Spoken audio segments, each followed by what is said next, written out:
Hey there, all you Matthew studying peeps. We are looking at Matthew 14:22 through 36, where Jesus walked on the water. Is that not amazing? Walk on water. This is an amazing study. So, if you remember last week we left off, everyone had been fed. And this takes place immediately after feeding the 5,000 men.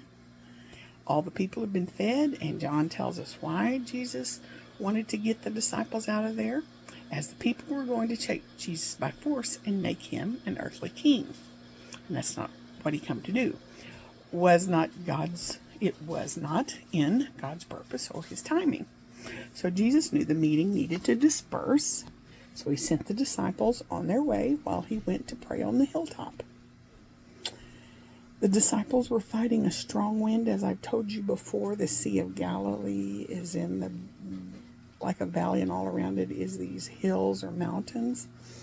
And the wind comes in and swoops down, and it makes terrible storms for, the Sea of Galilee. And they were fighting a strong wind, which quickly arose. And they were in the fourth watch of the night, and they knew they were in danger of losing their lives.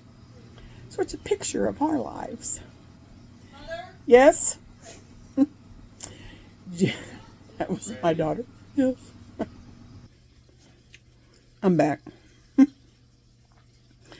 had to see what my daughter needed. So, this is a picture of our lives. Jesus is up on the hill praying. He sees the disciples struggling with the waves, finding their lives in peril. How many of you would say, this is my life? The disciples probably felt alone. The wind is a perfect picture of hardship. Yet Jesus is watching them. That's me and you today. So, in verse 25 it says, during the fourth watch of the night. So this was a Roman military term. They divided the night into 3-hour watches, and the fourth watch would encompass the time period from 3 to 6 a.m. And Jesus decides to act on behalf of the disciples just before the sun came up, which is one of the most difficult times of the night. And from a spiritual and emotional standpoint, it is darkest just before the dawn. And then what does he do? I'm going to choke up again. The disciples see Jesus walking on the water, and they believe it is a spirit, and they scream with fear. I mean, who wouldn't? And then they hear Jesus' voice. And I'm paraphrasing. He says, "Take courage, it is I. Don't be afraid."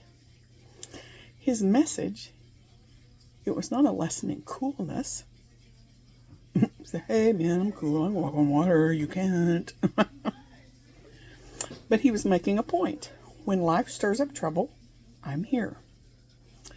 We need to hear that over and over.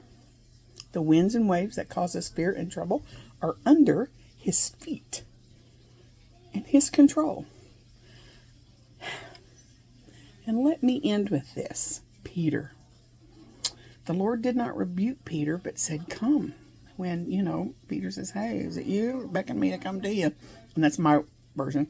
Peter walks on the water. Verse 30. But when he saw the wind, the result of the wind, you can't see wind, the most powerful force on earth, is water. Peter knew what the water could do as a fisherman, and he knew its power. Peter's faith wavered, and he looked at what he knew instead of looking with faith at Jesus. Did he think he was doing that by his own power? Do we think we're walking around by our own power, conquering our troubles? His faith wavered, but it did not fail. He knew who to call. Lord, save me. Jesus did not respond with, hey, without faith, it's not possible to please me. Instead, Jesus just reached out and took him by the hand immediately. In verse 31, why did you doubt? Was it a trick question? No. Answer ye of little faith. Jesus wanted Peter to think this through.